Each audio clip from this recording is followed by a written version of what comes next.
You're listening to the Intrepid radio program with Scotty Roberts. Intelligent talk.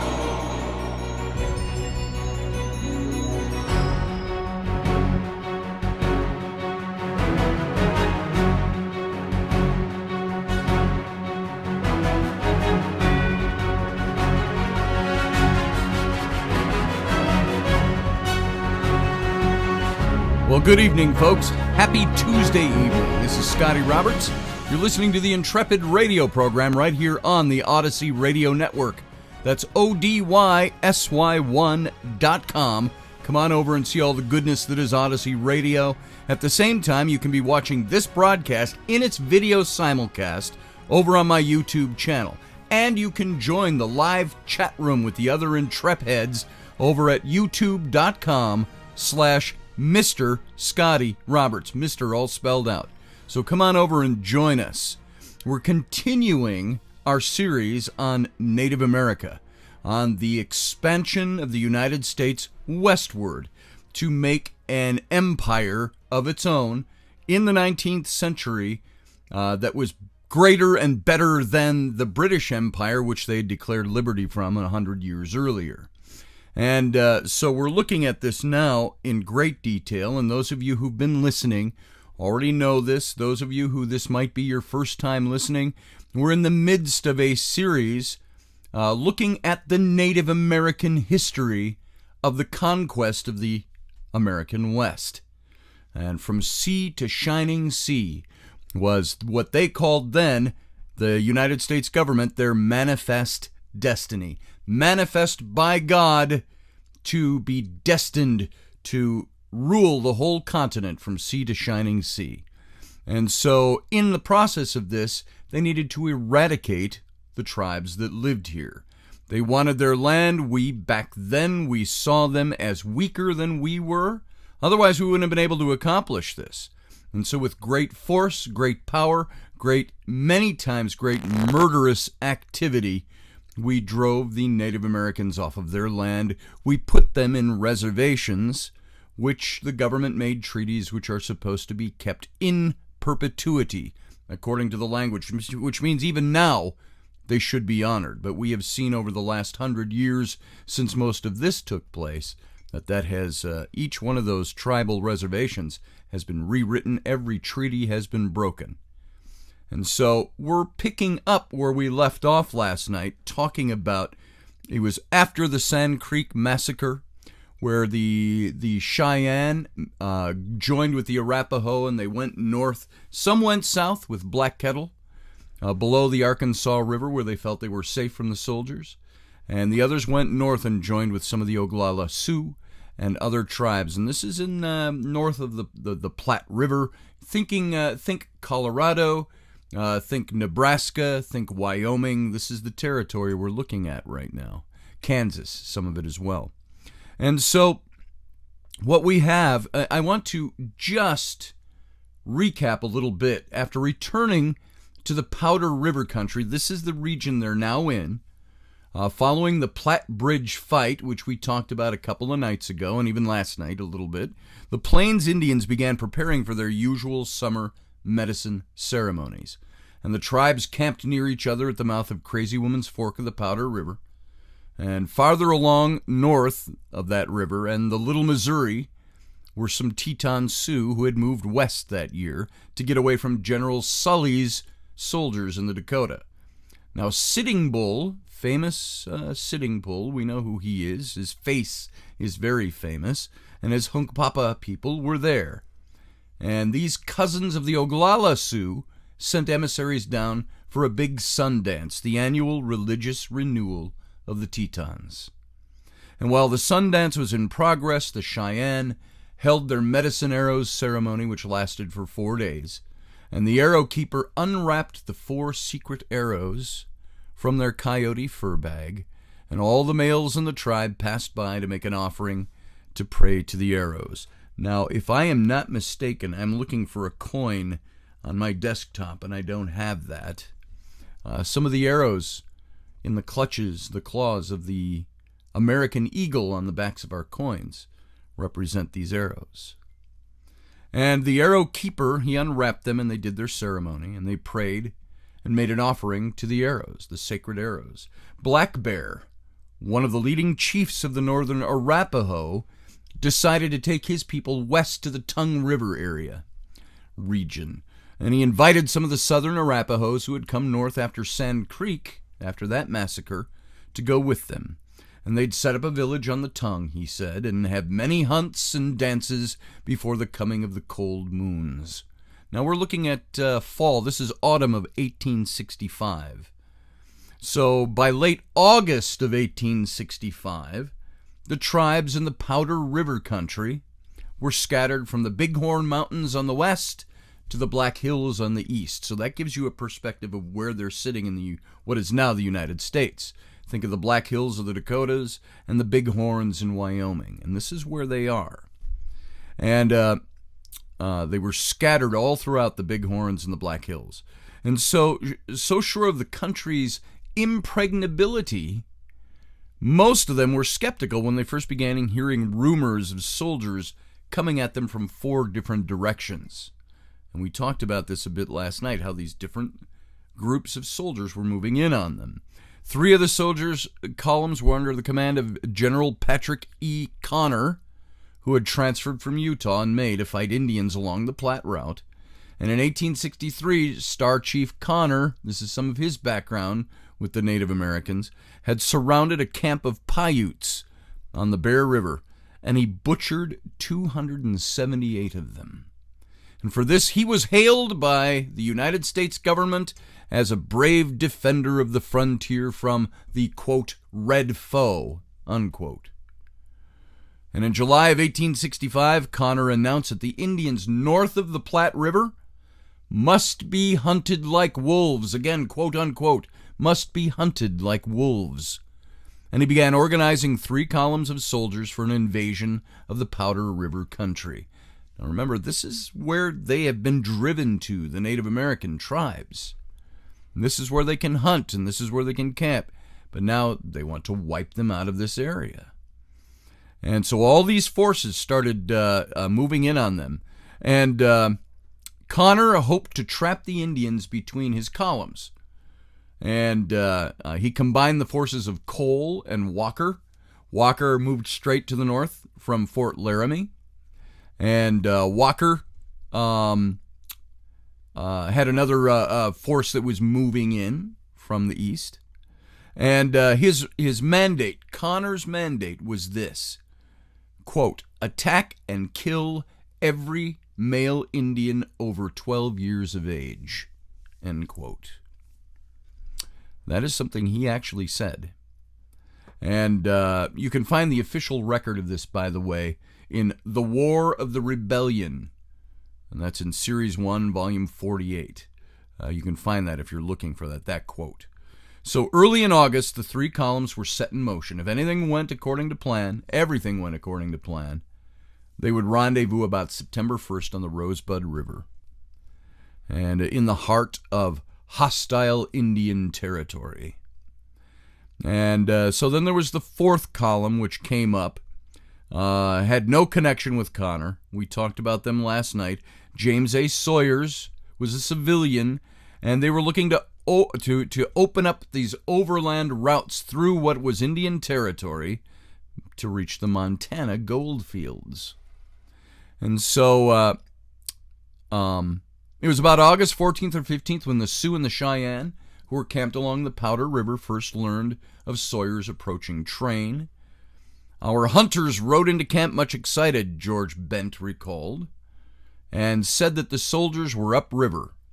Our village crier, a man named Bull Bear, mounted and rode around the camp, as did Red Cloud, signaling everybody that the soldiers were coming.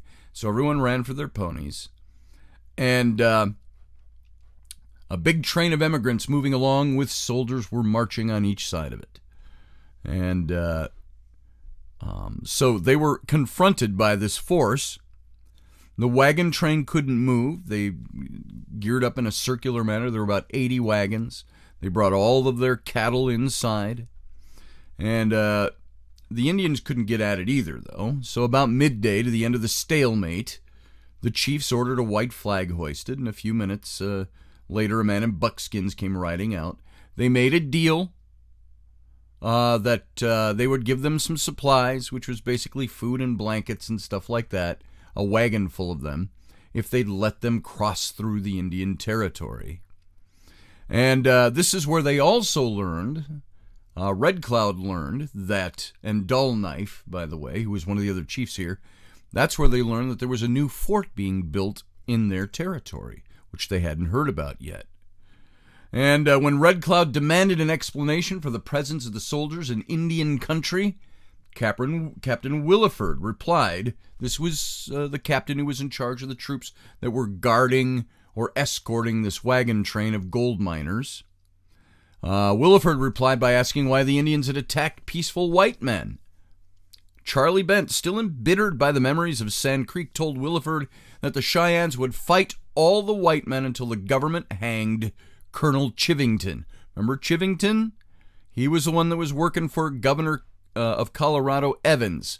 He was the one that sent Anthony out. They were the ones that attacked Sand Creek and massacred women and children. And this was not because they were at war with them. This was Black Kettle's tribe. And Black Kettle had said, we want to live in peace. And so I interpreted to the chiefs, George Bent said afterwards, and Red Cloud replied that if the whites wanted to go clear out of his country and make no roads, it was okay. Go ahead, you're fine, we aren't going to attack you, just move along, get out of our country. And Dull Knife said the same for the Cheyennes. Then both the chiefs said that the officer Williford needed to take the train due west, as we just mentioned, and turn north. And when he had passed the Big Horn Mountains, he would be out of their country. And then he can go wherever he wanted to. So Sawyers again protested this. And this is where they had to, of course, come up with a deal. And they gave him the wagon full of goods. And the Indians said, why don't you throw, instead of just food and tobacco and flour and sugar, why don't you throw in some shells and throw in some gunpowder and caps? And Williford objected to that, of course. He's the army captain. And so they agreed, and now there was a second band of Sioux that harassed Sawyers and Williford for several days. They'd heard about this wagon of goods, and they wanted to come and get some themselves. If you want to pass through our land, now you give us a wagon, too. You know what? It may sound like extortion. We're going to attack your wagon train if you don't give us goods. No, they were saying, look, you gave them some goods, you give us goods too. This is our land too. Pay for your passage. And so, in the meantime, Connor, the Star Chief, the general, had started construction of a stockade about 60 miles south of the Crazy Woman Fork of the Powder, and named it in honor of himself, Fort Connor. And with Connor's column was a company of Pawnee scouts under the command of Captain Frank North. The Pawnee were old tribal enemies of the Sioux, the Cheyenne, and the Arapaho, and they'd been enlisted for the campaign at regular cavalrymen pay. And so there were some Native Americans that said, look, we're done fighting. Yeah, we'll even fight in your army. We'll be scouts for you. And so they got pay for that. And while the soldiers cut logs for Connor's stockade, the Pawnee scouted the area in search of their old enemies, the Cheyenne and the Arapaho. And on August 16th, they sighted a small party of Cheyenne approaching from the south, and with them was Charlie Bent's mother, Yellow Woman. She was riding with 4 men slightly in advance of the main party, and when she saw the Pawnee on a low hill, she thought they were Cheyenne or Sioux. And the Pawnee signaled with their blankets that they were friends, and the Shawnee moved on toward them, suspecting no danger. And when the Cheyenne came close to the hill, the Pawnee suddenly attacked them. So they used the ploy, fly the wrong flag and draw them in. And so Yellow Woman, who had left William Bent because he was a member of the white race, died at the hands of a mercenary of her own race.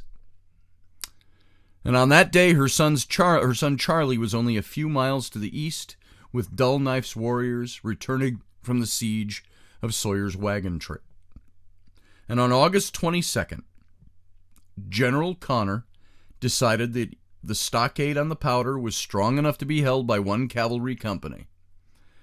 And leaving most of his supplies there, he started with the remainder of his column on a forced march toward the Tongue River Valley in search of any large concentration of Indian lodges that his scouts might find. And had he moved north along the Powder, he would have found thousands of Indians eager for a fight.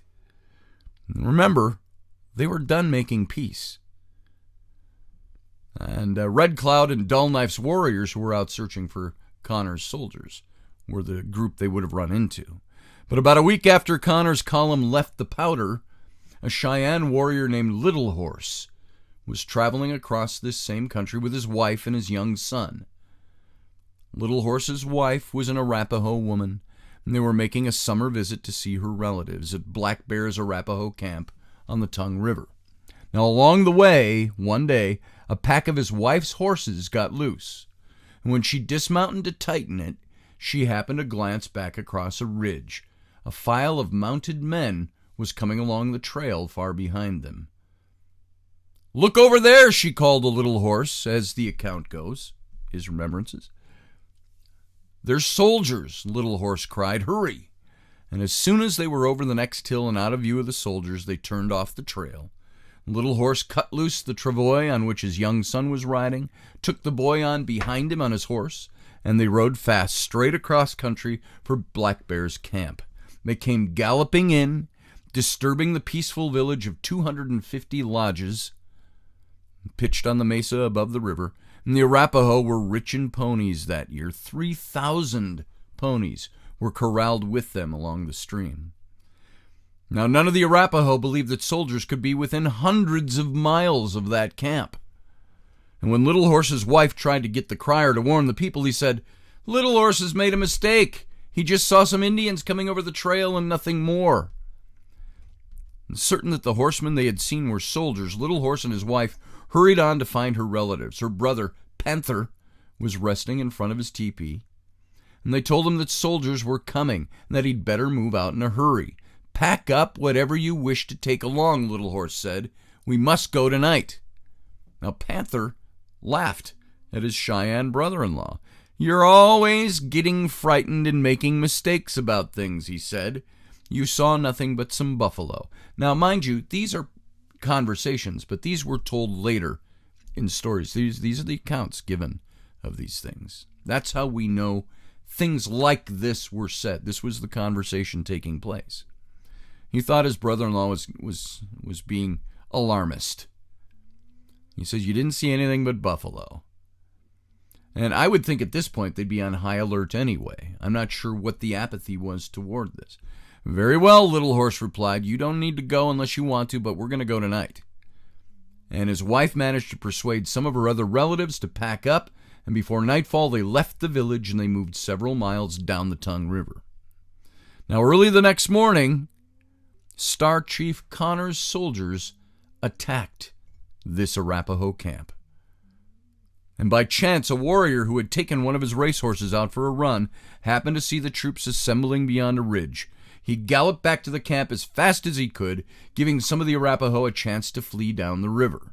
A few minutes later, at the sound of a bugle and the blast of a howitzer, 80 Pawnee scouts and 250 of Connor's cavalrymen charged the village from two sides, the same village that had been warned the day before, but they didn't believe it.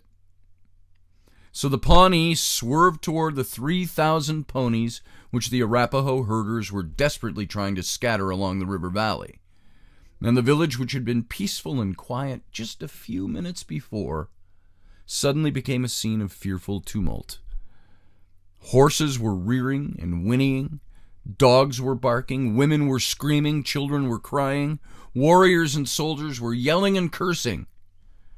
The Arapaho tried to form a line of defense to screen the fight of their non-combatants.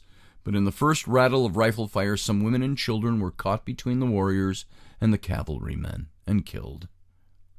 The troops, said one of the Connors officers, killed a warrior who, falling from his horse, dropped 2 Indian children he'd been carrying. In retreating, the Indians left the children about halfway between the 2 lines, where they could not be reached by either party, and the children were all shot down.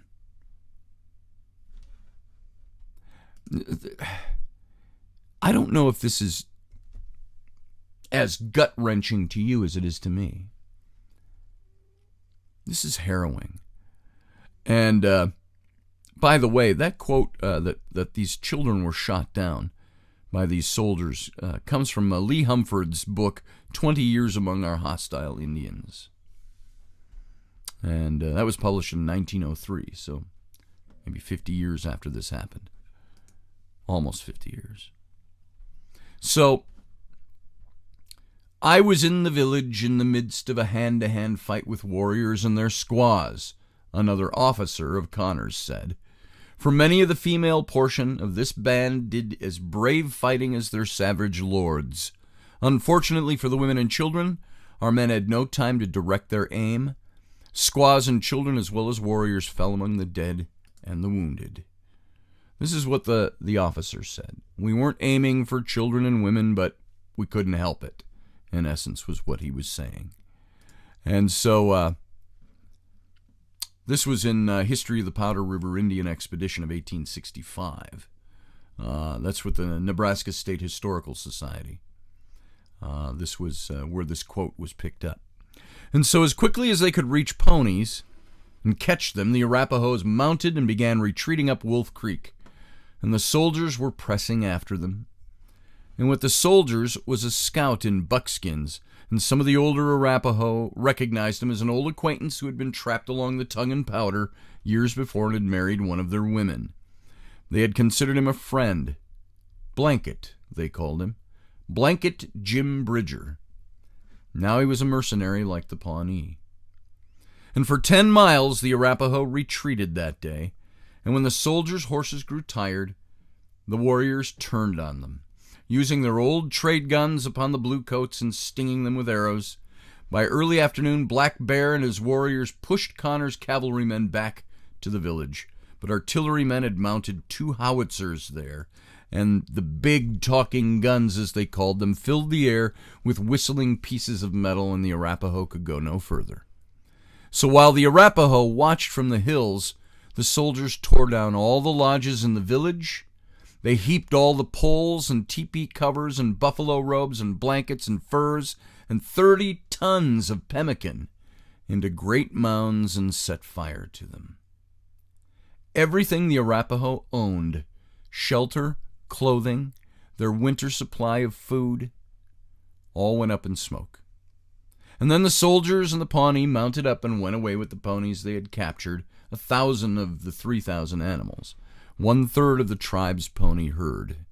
So during the afternoon, Little Horse, the Cheyenne, who had tried to warn the Arapaho that the soldiers were coming, heard the sound of the big guns, and as soon as the soldiers left, he and his wife and those of her relatives who had heeded their warning came back into the burned village. They found more than 50 dead Indians. Panther, Little Horse's brother-in-law, was lying beside a circle of yellowed grass where his lodge had stood that morning, dead. And many others, including Black Bear's son, were badly wounded and soon would die. And the Arapaho had nothing left except the ponies they had saved from capture, a few old guns, their bows and arrows, and the clothing they were wearing when the soldiers had charged into their village. This was the Battle of Tongue River that happened in the moon when the geese shed their feathers. So, we've got to stop there for this first part of this program tonight. Sit tight through the break. We'll be right back.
you looking for a really awesome and amazing graphic designer? How about an illustrator or a photographer? This is Rainey Roberts, and I wanted to tell you how you can get my designer, illustrator husband, Scotty Roberts, to work for you on your project. Do you have an awesome self-published book but no cover, or even worse, a cover that really sucks? Do you need a kick-ass logo for your company or some f***ing awesome graphic designs for your ads or website? Then get in touch with my husband for the best f***ing awesome kick-ass design and illustration. He knows his stuff and he's been at this for more years than I've been alive. Go to ScottAllenRoberts.com. That's Scott with 2 T's, ALANROBERTS.com to take a look at his online portfolio of work, or call 651-468-8115. Now go out and kick some ass with some kick-ass graphic design. Hire my dad so he can take me to Disneyland. Welcome back, folks, from that break. This is Scotty Roberts. You're listening to my show, the Intrepid radio program, right here on the Odyssey Radio Network. That's ODYSY1.com. Go check out Odyssey Radio's website. See all the places where you can hear this show and check out their schedule and find out all the goodness that's Odyssey Radio. At the same time, come on over. Join the live chat room right now. It's going on right now during the broadcasting of this show, as you can also watch the video simulcast on my YouTube channel. And that's youtube.com/Mr. Scotty Roberts. Now, we just went through the attack on the Arapaho camp on the Tongue River. And we see that there wasn't much left afterwards. The soldiers killed 50 Indians, women and children included, and they burned everything that those Indians owned because they fled the village and left everything standing, and they burned all their lodges, all their furs, all their buffalo hides, all their food for the winter. And this is August of the year. So next morning after this attack, some of the warriors followed after Connor's cavalrymen, who were heading north toward the Rosebud. And on that same day, the Sawyer's wagon train, which the Sioux and Cheyenne had besieged earlier, we talked about that last night, and they gave them, we mentioned again today in recap, they gave them a wagon full of supplies to let them cross through. That was 2 weeks earlier. They came rolling through the Arapaho country. Bad timing for the wagon train. Infuriated by the presence of so many intruders, the Indians ambushed the soldiers scouting ahead of the train. They stampeded cattle in the rear, and they picked off an occasional wagon driver. Because they expended most of their ammunition fighting Connor's cavalrymen, the Arapaho were not strong enough to surround and attack Sawyer's wagons. They constantly harassed the gold seekers, however, until they passed out of the Bighorn country into Montana. So that wagon train was constantly being picked at until they were out of the country. So Star Chief Connor, meanwhile, marched on toward the Rosebud, and searching hungrily for more Indian villages to destroy. Remember, this was his mandate. This is what he was living for right now, was the destruction, the killing of all Indians, 12 males 12 and under, the wiping them out as if they were wolves. As he neared the rendezvous point on the Rosebud, Connor and his troops, he sent scouts out in all directions to look for the other two columns of his expedition, the ones led by Eagle Chiefs Cole and Walker. No trace could be found of either column, and they were a week overdue. On September 9th, Connor ordered Captain North to lead his Pawnees in a forced march to Powder River in hopes of intercepting the columns. And on the second day of this forced march, the Pawnee mercenaries ran into a blinding sleet storm. Remember, this is autumn now. This is late autumn. You're talking Wyoming, Nebraska area, and so the Dakotas. So they ran into a sleet storm. And then 2 days later, after that, they found where Cole and Walker had camped not long before. The ground was covered with dead horses. 900 dead horses. The Pawnee were overcome with astonishment and wonder at the sight, because they didn't know how the animals had come to their deaths. Many of the horses had been shot through the head. Now remember, these columns had taken 1,000 horses from the Arapaho camp. They found 900 of them dead, shot through the head. The ground was covered with dead horses. Many of the horses had been shot through the head. Nearby were charred remains in which they found pieces of metal buckles, stirrups, and rings, the remains of burned saddles and harnesses. Captain North was uncertain what to make of this evidence that he found. It was a disaster, certainly, and he immediately turned back toward the Rosebud to report to General Connor. On August 18th, the two columns under Cole and Walker had joined along the Belle Fourche River in the Black Hills. Morale of the 2,000 troops was very low. They were Civil War volunteers who felt they should have been discharged when the war ended in April. And before leaving Fort Laramie, the soldiers of one of Walker's Kansas regiments mutinied, and he wouldn't march out until artillery was trained upon them. And so by late August, rations for the combined columns were so short that they began slaughtering mules for meat. Scurvy broke out among the men. Because of a shortage of grass and water, their mounts grew weaker and weaker. And with men and horses in such condition, neither Cole nor Walker had any desire to press a fight with the Indians. Their only objective at this point was to reach the Rosebud for the rendezvous with General Connor. As for the Indians, there were thousands of them. In the sacred places of, remember I've mentioned this before, Pahasapa, the Black Hills. Now, by the way, mentioning Pahasapa again, did you know that one of our most revered monuments in the United States is Mount Rushmore, with the visages of 4 presidents carved out? Washington, Jefferson, Roosevelt, and Lincoln. You know where that was? I've mentioned this before. You know where that mountain stands, the mountain where we carved those faces of those presidents in the early 20th century? That is one of the most sacred peaks of Pahasapa, the Native Americans' center of the world, one of their most sacred places. So they were scattered, the Indians, thousands of them, in all the sacred places of Pahasapa and the Black Hills. It was summer, and the time for communing with the Great Spirit, for beseeching his pity and seeking visions. And members of all the tribes were there at the center of the world, Pahasapa. They were singly or in small bands engaged in these religious ceremonies. They watched the dust streams of 2,000 soldiers and their horses and wagons, and hated them for their desecration of Pahasapa, from where the hoop of the world bent in 4 directions. But no war parties were formed, and the Indians kept away from the noisy, dusty columns. And on August 28th, when Cole and Walker reached the Powder, they sent scouts to the Tongue and the Rosebud to find General Connor, but he was still far to the south that day, preparing to destroy Black Bear's Arapaho village. And after their scouts returned to camp without finding any trace of Connor, the 2 commanders put their men on half rations and decided to start moving south before starvation brought disaster. And during the few days that the soldiers were camped there on the Powder, where it curved north toward the Yellowstone, bands of Hunkpapa and Minneconjou Sioux were following their trail out of the Black Hills. And by September 1st, the trackers numbered nearly 400 warriors.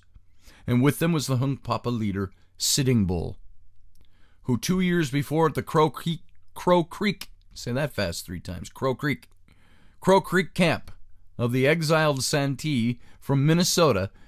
Remember that? The Dakota Wars? Just 3 years earlier? They had sworn that he would fight if necessary to save the buffalo country from the land-hungry white men. So when the Sioux War Party discovered the soldiers camped in the timber along the Powder River, several of the young men wanted to ride in under a truce flag and see if they could persuade the Bluecoats to give them tobacco and sugar as peace offerings. Sitting Bull did not trust white men, and he was opposed to such begging. We don't go begging from them. We don't need their sugar. We don't need their coffee. But he held back and let the others send a truce party down toward the camp. If you're going to do that, you do that. I'm not joining you, he said. The soldiers waited until the Sioux truce party came within easy rifle range and then fired on them, despite the fact that they're flying a white flag. They killed and wounded several of them before they could escape, and on their way back to the main body of the warriors, the survivors of the truce party made off with several horses from the soldiers' herd. Now, Sitting Bull, he wasn't surprised at all the way the soldiers had treated their peaceful Indian visitors. After looking at the gaunt horses taken from the soldiers' herd, he decided that 400 Sioux on fleet-footed Mustangs should be an equal match for 2,000 soldiers on such half-starved army mounts. Black Moon, Swift Bear, Red Leaf, Stan's Looking Back, and most of the other warriors agreed with him. Stan's Looking Back had a saber that he had captured from one of General Sully's men in Dakota, and he wanted to try it against the soldiers. These guys were ready for a fight. Not because they were vicious, hostile men, but because they'd been driven to this point. Do you see that in all of this now? I'm not saying there weren't Indians that were not war-hungry. I'm not saying there were not wars between Indian tribes before the white man came, and during the time we started settling the Indian frontier. I'm not saying this didn't exist. People are people. But for the most part, Native Americans, after having so much taken from them and so much indiscriminate killing of their people, had turned to the point, remember where they said, who was it? Was it Dull Knife? Or one of the other chiefs had said, after the Sand Creek Massacre, I hold my battle axe in my hand, and I will hold it high until I am dead. No more peace. So they were eager to fight these soldiers. They wanted these soldiers off of their land. In pictographs that Sitting Bull drew later in his autobiography, you've seen some of the Indian pictographs. I should have pulled an image in, and I could still do that for some of you who are watching the video. He showed himself in his own pictographs on that day wearing beaded leggings and a fur cap with ear flaps. He was armed with a single shot muzzle loader, a bow, and a quiver, and he carried his thunderbolt shield. You know what I want to do? I want to find Sitting Bull's pictographs, and I want to show you just what these things look like. These were his drawings. Let's see if I can even find the one where he is dressed the way it's described there. Sitting Bull counting coup. Let's see, Sitting Bull pictograph autobiography. Let's take a look at this and see if this is the one.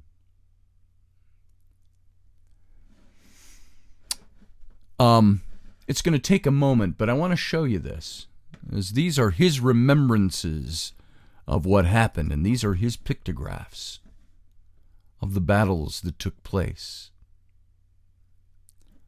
Let's see, the Ghost Dance, Sitting Bull counting coup. Here, let's see if I can... he's counting coup on the white man with his bow. I'm gonna save this image, and I want you to take a look at this. And this is Sitting Bull. And those of you listening, sorry you can't see this, but you can come over anytime and look at the archives. But here, let me pull this image up. And this is just to give you an idea of what these, if you're not familiar with them, this is what the pictographs looked like. And this is a pictograph drawn by Sitting Bull himself in his autobiography. And let's see. I've got it listed here. I thought I did. No, I'm not seeing it. Of course, there he is, Sitting Bull. Okay, here it is. This is one of his pictographs. I don't think this is of this particular battle, but these are the style of pictographs that he drew and that others drew of the time. And here he's counting coup on white men with his bow and his four horns ledger. And so this is Sitting Bull atop his horse, counting coup on the soldiers that they had captured, on the white men. So this is an idea of what these things looked like. These were his drawings that he did. All right. So those of you who aren't listening, or who are just listening and not being able to see this, it's just a rough hand-drawn picture by Sitting Bull of capturing white men, counting coup. This is Sitting Bull counting coup. All right, I'm going to turn that one off, and we'll get back into this account here now. So, in these pictographs that Sitting Bull drew later for his autobiography, he showed himself that day, how he was dressed. He carried his Thunderbird shield, and riding down to the camp single file, the Sioux encircled the soldiers, guarding the horse herd, and began picking them off one by one until a company of cavalrymen came charging up the bank of the Powder. Now the Sioux quickly withdrew on their fast ponies. They were keeping out of range until the Bluecoats' mounts began to falter. And then they turned on their pursuers. Stan's looking back was in the lead. He was brandishing his saber. He said, I want to try this out on the white men. He had taken it in a battle. And brandishing his saber and riding right in until he knocked a soldier off his horse, Stan's looking back then wheeled his pony and dashed safely away, yelling with glee over his exploit. Now, I want to tell you something. There's a little story I want to throw in here. Has nothing to do with what we're talking about tonight. It's just a similar story. Rocky Stucci and I and our friend John Ward, we went down to Faribault. It was 3 or 4 years ago now. And we were doing some paranormal investigations down there of an old, what would be labeled today a mental institution that stood there in the 1800s. And we were in the deep woods. And while we were there, Rocky felt the presence of people around us. We were midnight in the forest. And we came into a clearing as we were going back to our hotel, small town, Faribault. We came out of the forest into a clearing which was nearby a hospital. And so we had the glowing lights of the street lights, the parking lot lights coming from about a block away from us. And so it was dim light, and we stood and were looking back at the dark forest. Now, mind you, this is midnight. And so your eyes are adjusted to the dark, so you could just barely see the haze. And we're looking back, and Rocky was feeling very compelled to go back into the forest. And we said, no, we're done. It's dark. It's midnight. And he was seeing, in his mind's eye, he said, somebody's approaching us from the clearing. And he's getting up and he's being drawn in, and actually grabbed him by the elbow and said, no, stay here. And what he saw was, he said, I saw what looks like an Indian warrior on a painted pony, and he was riding toward us very fast, and then he stopped and turned and yelled at us and turned and ran back. And he did this 2 or 3 times. As Rocky was perceiving this, I will say psychically, he was seeing this vision. And I only bring that up because it was brought to my mind that this is what they called, I don't know what the word was for it, but this is what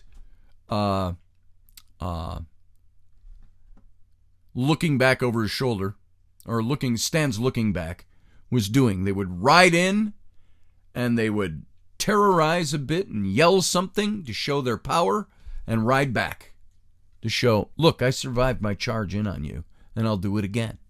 So this is kind of what he was doing. It's the same thing. So after a few minutes, the soldiers reformed, and at the sound of a bugle, they came charging after the Sioux again. And once more, the swift mustangs of the Sioux took them out of range, and the Indians scattered until the frustrated soldiers came to a halt. And this time, The Sioux struck from all sides on the soldiers, racing in among the soldiers, knocking them off their horses. Sitting Bull captured a black stallion, and afterward making a pictograph of the event for his autobiography. And he, alarmed by the Indian attack, the soldier chiefs, Cole and Walker, formed their columns for a forced march southward along the Powder. And for a few days, the Sioux followed the soldiers, scaring them by appearing suddenly on ridgetops or making little forays against the rear guard. And Sitting Bull and the other leaders laughed at how frightened the Bluecoats became, bunching up all the time, looking over their soldiers, always hurrying, trying to get away from them. They took great pride in scaring the soldiers. And when the big sleet storm came, the Indians took shelter for 2 days. Remember we mentioned this sleet storm when Connor's Pawnee mercenaries set out to look for these two columns of Cole and Walker. And the next day they found the abandoned camp with the dead horses everywhere. They could see the horses had been covered with sheets of freezing rain. The soldiers had shot them because they couldn't make them go any further. Since many of the frightened Bluecoats were now on foot, the Sioux decided to keep following them and drive them so crazy with fear that they would never return to the Black Hills again, ever. This was their thinking. And along the way, these Hunkpapas and Minneconjous began meeting small scouting parties of Oglala Sioux and Cheyenne who were still out looking for Star Chief Connor's column. And there was great excitement in these meetings. And only a few miles south was a big Cheyenne village. And as runners brought the leaders of the bands together, they began planning a big ambush for the soldiers. Now, I want to mention something here, too. Do you see how all these tribes now are starting to push together to stay away from the territory where the soldiers are killing everybody? They're pushing together. They're gathering together. It's 1865. You've got all of these Indians coalescing. You got Sitting Bull starting to take charge of things. Remember what happened about 10 years later, 8 to 10 years later. I'm forgetting if it was 1875 or 1876, when George Armstrong Custer and the Battle of the Little Bighorn, or as the Indians called it, the Greasy Grass. When that event took place and Custer's last stand, remember it was one of the largest villages of Native Americans ever found, ever put together. Thousands upon thousands of Sioux, all different tribes, Pawnee, Arapaho, Cheyenne, all gathered together that attacked Custer. And this, you see this is building now. They're all gathering together over the next 8 to 10 years. Now, during that summer, Roman Nose had made many medicine fasts to obtain special protections against enemies. And like Red Cloud and Sitting Bull, he was determined to fight for his country, and he was also determined to win. White Bull, an old Cheyenne medicine man, advised him to go alone to a medicine lake nearby and live with water spirits. For 4 days, Roman Nose lay on a raft in the lake without food or water, enduring the hot sun by day and thunderstorms at night. He prayed to the great medicine man and to the water spirits. And after Roman Nose returned to camp, White Bull made him a protective war bonnet filled with so many eagle feathers that when he was mounted, the war bonnet trailed almost to the ground. In September, when the Cheyenne camp first heard about the soldiers fleeing south up the Powder River, Roman Nose asked for the privilege of leading a charge against the Bluecoats. A day or two later, the soldiers were camped in a bend of the river, with high bluffs and thick timber on both sides, and they decided that this was an excellent place for attack. The chiefs brought several hundred warriors into position all around the camp and began the fight by sending small decoy parties in to draw the soldiers out of their wagon corral. But the soldiers wouldn't come out. Now Roman Nose rode up on his white pony.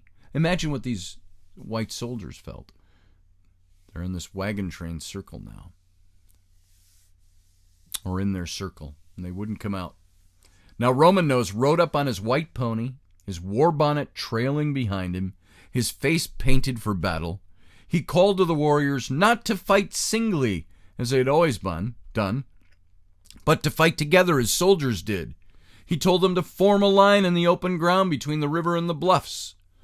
The warriors maneuvered their ponies into a line front-facing the soldiers, who were formed on foot before their wagons. Now Roman Nose now danced his white pony along in front of the warriors, telling them to stand fast until he had emptied the soldiers' guns. Picture, if you will, if you've ever seen the movie Braveheart, it's like William Wallace on his horse riding in front of the Scottish lines. That's what Roman Nose was doing, dancing his white pony. When he was close enough to see their faces clearly, he turned and rode fast along the length of the soldiers' line, and they emptied their guns at him along the whole way. At the end of the line, he wheeled his white pony and rode back along the soldiers' front line again. He made 3, perhaps 4 rushes from one end of the line to the other, said George Bent, who was there. And then his pony was shot and fell under him. On seeing this, the warriors set up a yell and they charged. They attacked the troops all along the line, but could not break through anywhere. Roman Nose had lost his horse, but his protective medicine, he believed, saved his life. He also learned some things that day about fighting bluecoats, and so did Red Cloud, Sitting Bull, Dull Knife, and the other leaders. Bravery, numbers, massive charges, they all meant nothing if the warriors were armed only with bows, lances, clubs, and old trade guns of the fur trapper days. "We are now attacked from all sides, front, rear, and flanks," Colonel Walker reported, but the Indians seemed to have but few arms. So the soldiers were armed with modern Civil War rifles, and they had the support of howitzers. And for several days after the fight, which would be remembered by the Indians as Roman Nose's fight, the Cheyenne and the Sioux continued to harass and punish the soldiers. The bluecoats were now barefoot and in rags. They had nothing left to eat but their bony horses, which they devoured raw because they were too pressed to build fires. At last, in the drying grass moon toward the end of September, Star Chief Connor's returning column arrived to rescue Cole and Walker's beaten soldiers. The soldiers all camped together around the stockade at Fort Connor on the Powder until messengers from Fort Laramie arrived with orders recalling the troops except for 2 companies which were to remain at Fort Connor. And the 2 companies which were ordered to stay through the winter at Fort Connor, soon to be renamed Fort Reno, were the galvanized Yankees who had escorted Sawyer's wagon trains west to the gold fields. And General Connor left these former Confederate soldiers 6 howitzers to defend their stockade. Red Cloud and the other leaders studied the fort from a distance. They knew they had enough warriors to storm the stockade, but too many would die under the showers of shot hurled by the big guns. And so they finally agreed upon a crude strategy of keeping a constant watch on the fort and its supply trail from Fort Laramie. They would hold the soldiers prisoners in their fort under siege all winter and cut off their supplies from Fort Laramie. And that's where we have to end tonight, sad to say. More of this tomorrow. We'll pick up this story right where we left off. Thanks for being here. Thanks for listening. No time for niceties. We're at the end of the show. So we'll talk to you soon. Have a good night.